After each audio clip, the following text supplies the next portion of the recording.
une initiative parlementaire mu neenal ko kon kooku duñ ko comparer keneen ci dëkk man d'accord ma pour ñuy comparer le président ak beneen bànqaasu institution président dafa féete kaw ñëpp te moom président Diomaye wax na ko dans l'une de ses déclarations président moom mooy imaamu imaam yi kooku dafa exceptionnel par rapport ak bépp institution dafa exceptionnel par rapport ak bépp nit boo xam ni da nga incarner une autre institution au sein de l'État kooku nag man j'ai peur bu dee président moom dafay yamale boppam ak ñeneen ñi man li ma nekk di assister mooy président Diomaye moom léegi dafa bëgg a yamale boppam ak ñeneen ñi nga xamante ni ñoom ñaar bokkuñu dayo et loolu nag bu amee ci réew nag moom wax dëgg yàlla fa mu jëm moom daanaka du lu tey xel lay nekk parce que président yamut ak kenn président lay sasu dama koy jël souvent exemple ci diine dañ ne man buri bi nga xam ne nii peut-être yilifuma kenn dënk mbooloo topp man bokkuma àtte ak ki nga xam ne moom mbooloo da koo topp mu am responsabilité morale ci ñoom am une responsabilité religieuse ci ñoom am une responsabilité même étatique ci ñoom maa kooku bokkuñu àtte loolu diine daf ko régler bokkuñu sax ay responsabilité président moom bokkul ak responsabilité keneen ci réew mi ak bépp institution boo mën a nekk yaak président bokkul leen responsabilité kon kooku moom exigence yi ñuy am ci moom waruñu ko am ci keneen ku mooy moom loolu nag président nag bu demee bay comparer bopp ak moom ak ñeneen pour man il va falloir kon la répartition des pouvoirs ñu définir ko kon mu gën a leer wàññi lenn ci ay pouvoir am moom bu demee bay comparer boppam yeneen i nit jot na nag kon ñu modifier waat constitution bi wàññi lenn ci ay pouvoir am yu jëkk dayo yi ñu wàññi ko jox ko ñeneen ñi man loolu laa gëm man loolu laa jàpp président bu demee tey comme que dem na bay comparer ak boppam ñeneen ñi nga xam ne moom moo leen féete kaw il va falloir que nag yenn ci ay pouvoir am ñu dindi ko voté ko ci constitution modifier constitution bi yenn ci ay pouvoir am ñu dindi ko jox ko ñeneen ñi nga xam ne moom jàpp nañu ay nawleem lañ nawle nag ànd nawle nag noonu la de bu dee dafa nawloo moom ñeneen ñi ay nawleem lañ dañu war a modifier constitution bi yenn ci les pouvoirs du président comme moom ni mu ko diggee woon ñu wàññi ko lii ñu jox ko président de l'Assemblée nationale lii ñu jox ko premier ministre jàmm ne ñooy bu boobaa ñoom ñëpp lañ leen boole di leen attendoo même atte mais dama gëm ni jusqu'à preuve du contraire président yemut ak kenn. ba tey Pape Samba ci biir li nga xamante ni moom mooy déclaration de patrimoine bi ni ki démb maître Moussa Sarr amendement yi eggee na ko commission des lois bi ndax tey bu ñu demoon ba war a egg ci ab plénière donte ne Pastef accepté na ci amendement yooyu ndax Pastef tamit mën naa defaat yeneen amendement laata ñu koy voté. absolument Pastef xam nga loolu commission la commission bi mën nañ dugal amendement ñu valider mais bu ñu demee en plénière le Pastef peut apporter un autre amendement te man damaa jàpp ni par rapport ak loi bi c'est-à-dire que gis nga en fait avant loi bi man problème bi ma gën a gis mooy le président de la République Bassirou Diomaye Faye man loolu laa gëm de dans son fort intérieur soit gëmagul wala xamagul ni moom mooy président de la République c'est-à-dire que intérioriser gul le fait que il est le président de la République parce que li tax ma koy wax na gars yi di topp dans ses discours tous ses discours lan lay wax ngeen votel ma wala ngeen bañ ma votel maay seen président man maa waatoon de faire respecter la loi affaire yi quand on est opposant on est kii de rien on est responsable de rien mais boo demee ba nekk ci nguur xam naa lu kenn xamul boo yëgee li ma yëg boo toogee fi ma toog c'est-à-dire que le président il veut rappeler au peuple qu'il est le président de la République mais ñun xam nañ ko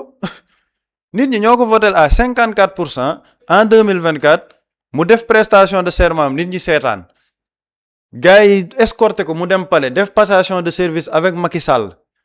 ñu ne le président de la République Bassirou Diomaye Faye discours à la nation ñëw moom mu def discours à la nation bu ñuy def défilé 4 avril moom mooy taxaw ak semga bi c'est-à-dire que ñun xam nañ moom mooy président de la République mais damaa jàpp ni moom intérioriser gul ni moom mooy le président de la République moo tax président mën a jóge ci statut président de la République am di xool Ousmane Sonko waaw dañ may wax lii waaye Ousmane Sonko fan la ci taxawee Ousmane Sonko lan la c'est-à-dire que moom li may wax ne xam nga moom dafa yàgg wax ne il a toujours évolué sous l'ombre de Ousmane Sonko pendant 10 ans te terewul Ousmane Sonko delloo na ko jamono ji nangu kilifteefam parce que ku ñu yar la mais j'ai l'impression que le président ombre boobu noonu ba léegi il n'arrive pas à se départir de ombre boobu noonu muy junj ci Ousmane Sonko parce que xoolal sur le plan étatique sur le plan politique lépp lu président de la République di def depuis limogeage Ousmane Sonko c'est en réponse à Ousmane Sonko ne ko nit ñi seetlu gouvernement bi boo leen déggee ñuy wax ñoom ñëpp c'est en réponse à kan Ousmane Sonko waaw c'est lui qui bloquait les affaires les investisseurs ñu ngi ñëwaat gis nga keroog ba ñu ne Banque mondiale 340 milliards ñu ne xoolal Ousmane Sonko lii Ousmane Sonko là donc tu as un gouvernement boo xamante ni seen programme c'est Ousmane Sonko un ministre conseiller boo xamante ni tu as limite l'impression qu'il s'ennuie dans son bureau lu xew mu génn le messie la faction xawma lan messianique nangam sangam c'est-à-dire que ils sont obnubilés par Ousmane Sonko le gouvernement parle plus de Ousmane Sonko des problèmes des Sénégalais mais loolu mais li ñu gis ci seen leader loolu la ñuy doxal ñoom yow tu lances ton parti politique mooy li ma wax côté état côté politique tu lances ton parti politique mais yaa ngi ñëw bu affaire yi jaxasoo ce ne sont pas les foules ce ne sont pas les slogans mooy comme yi Pastef di def xam nga mbooloo meeg slogan yi PROS 2029 nee na bu affaire yi jaxasoo du loolu moom mooy taxaw luy taxaw mooy les institutions pour wane ni moom moo yore doole gi c'est-à-dire que moom mooy président nangu nañ ko waa léegi lépp lu jëm ci loi bi le président de la République il doit faire sa déclaration de patrimoine à l'entrée ñu rendre ko public ñu ne le président de la République doit faire sa déclaration de patrimoine de sortie ñu rendre ko public moom mu waxoon ko en tant qu'opposant waa où est le problème dans tout ça c'est-à-dire que le problème il est où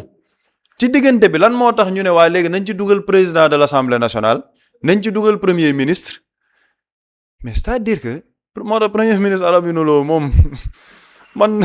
yàlla xam na ne moom dinay toog sax dans l'intimité de son bureau ne man président bii nii man est-ce que jëriñ naa ko dara quoi kii est-ce qu'il compte sur moi parce que c'est-à-dire que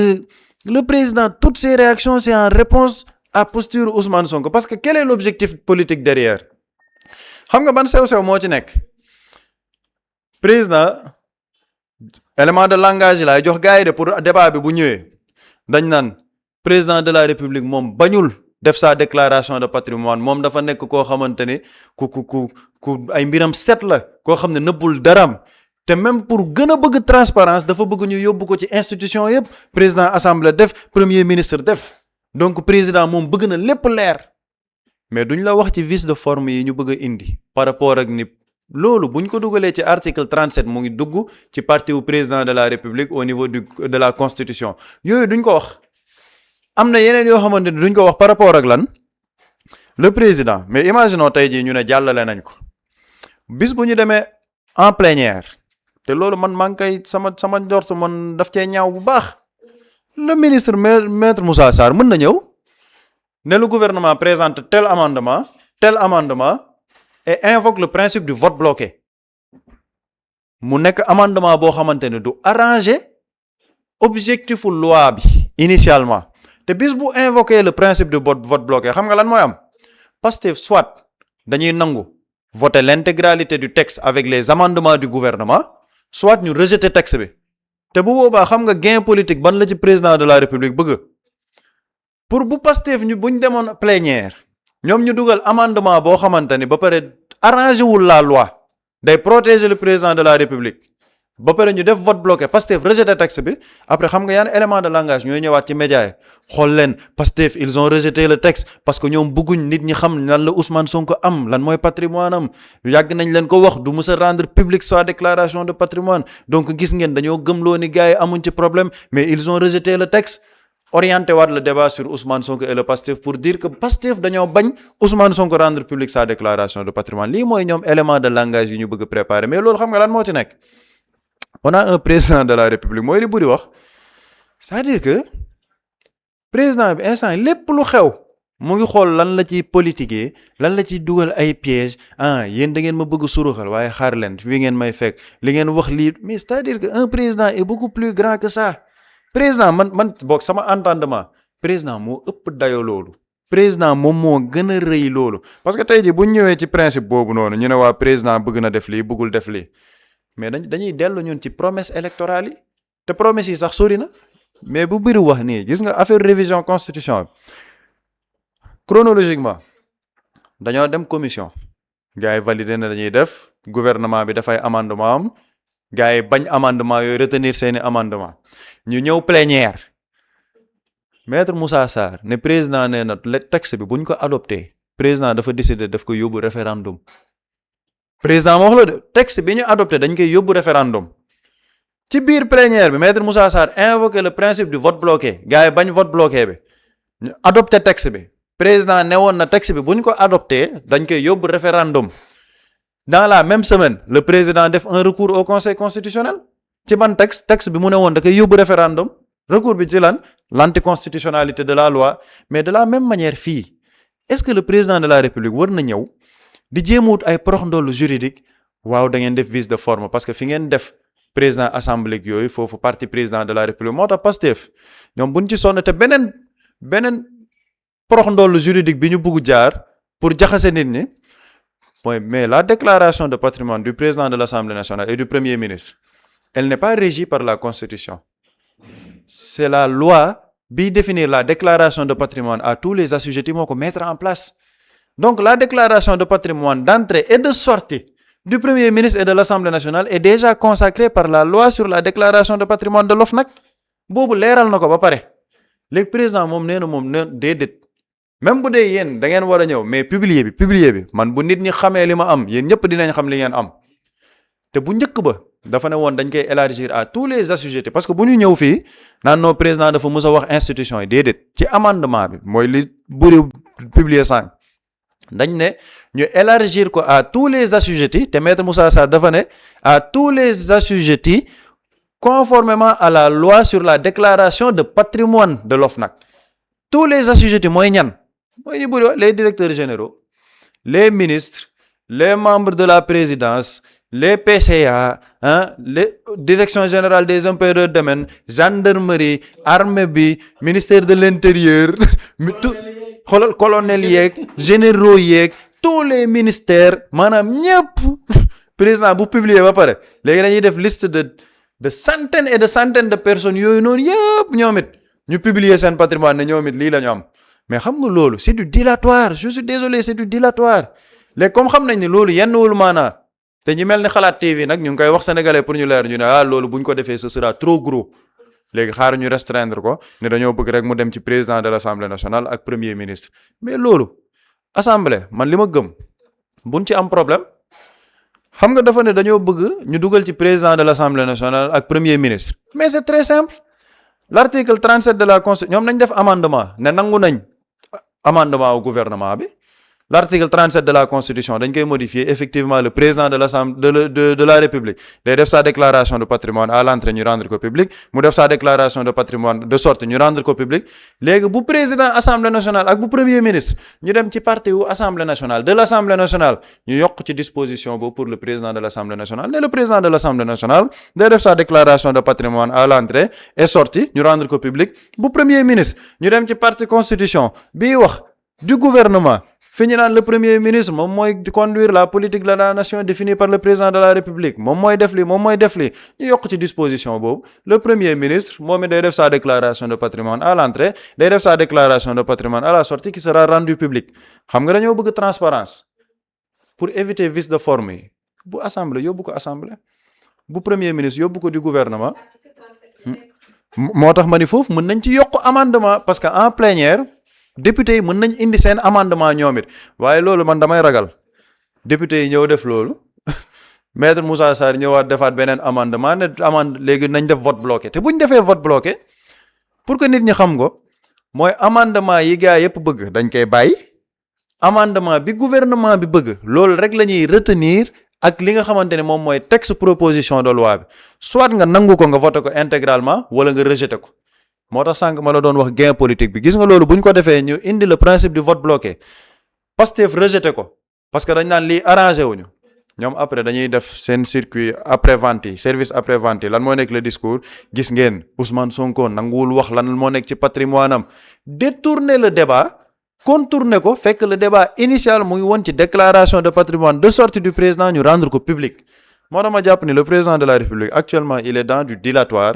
et c'est un dilatoire boo xam ne yàlla xam na ne nos institutions sont beaucoup plus grandes que ça gis nga débat yi ñuy débat nii dans un pays sérieux normal laa wax de duñ débat lii dans un pays sérieux le président de la République balaa assemblée naan da koy def moom mooy ñëw projet de loi def ko parce que c'était dans son programme moom mooy def projet de loi ne daf koy proposer à l'Assemblée nationale mais malheureusement tey jii si on a un président de la République boo xamante ne il faut que les gens se rendent compte dama koy wax tout le temps gis nga c'est à l'image du pays les ministres da nga leen di dégg plus sur des questions politiques que li ñu leen dénk ministres yi seeni ministère la ñu def siège de ralliement du parti Kiiraay le ministre des forces armées son bureau c'est un siège de ralliement démb maa ngi gis ministère de la famille Marie-Angélique c'est au ministère qu'elle reçoit des femmes yu ne lan dañoo bëgg rejoindre Kiiraay pendant ce temps yow jante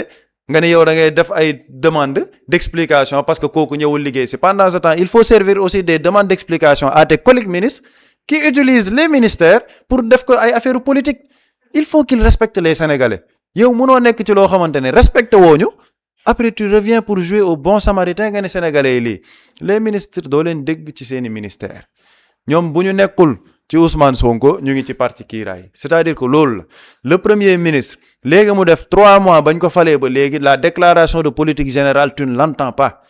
mais pourquoi au Sénégal jamono ji que ce soit l'opposition wala la société civile la presse mais pourquoi il ne demande pas à Aminou Lo de faire sa déclaration de politique générale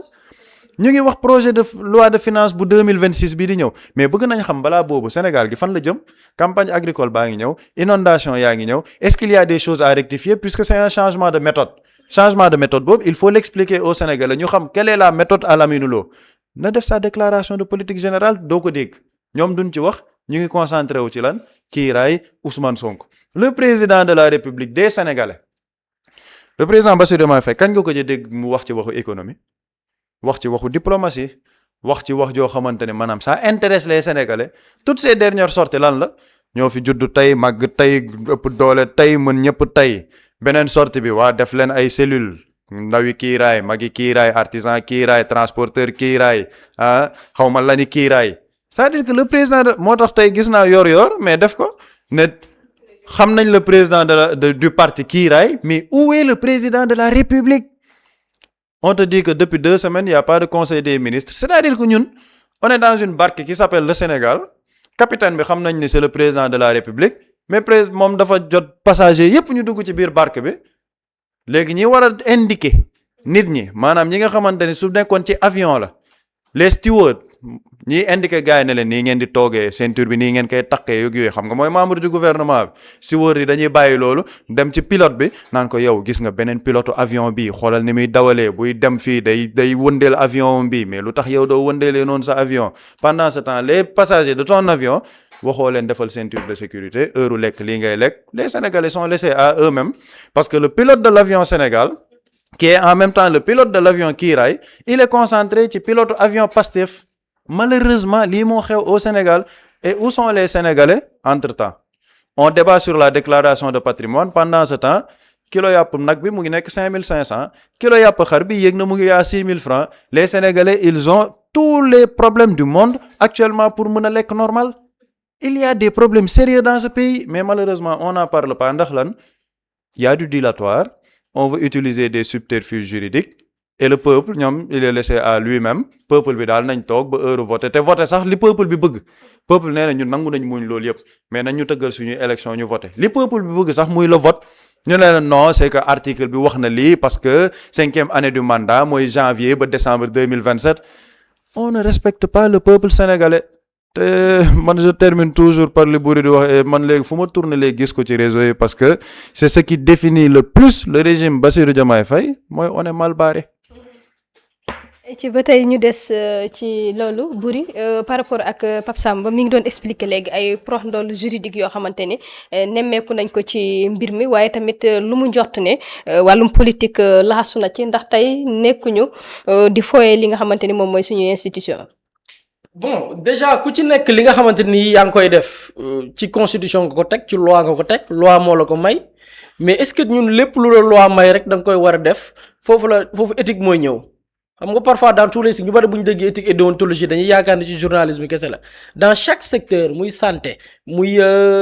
éducation muy bépp secteur dafa am déontologie boo xam ne moo ko encadré am éthique boo xam ne nag loolu du ay texte mais xëy na jombale moo la koy xañ wala jàpp ni lii xëy na peut-être bu ñu dilatoire lay nekk amalul njariñ société bi nga am loo ciy jomba def nga ne lii de jaru ko donte loi may na la ko et je pense que mbir mi loolu la tey président par exemple bu defee amendement loi moo ko maye mais est-ce que amendement bi jar na ko Sénégal bi mooy toog di observer xam ne amendement bi leneen li ci làqu xëy na peut-être des calculs la Sénégalais bi mooy toog di gis ni xëy na peut-être président recourir na ci li nga xamante ni nii mooy vote bloqué loi moo ko maye mais est-ce que loi bi sénégalais yi ak seen gisin dañuy xam ne lii kat bloqué loi bi moo ko tax a jóg donc du mën nañ ko bañ a jàppee salfaañe yoon naam yenn lu yoon encadré la mais yenn yi du luñ naan du nit duñ la may lépp nga jël lépp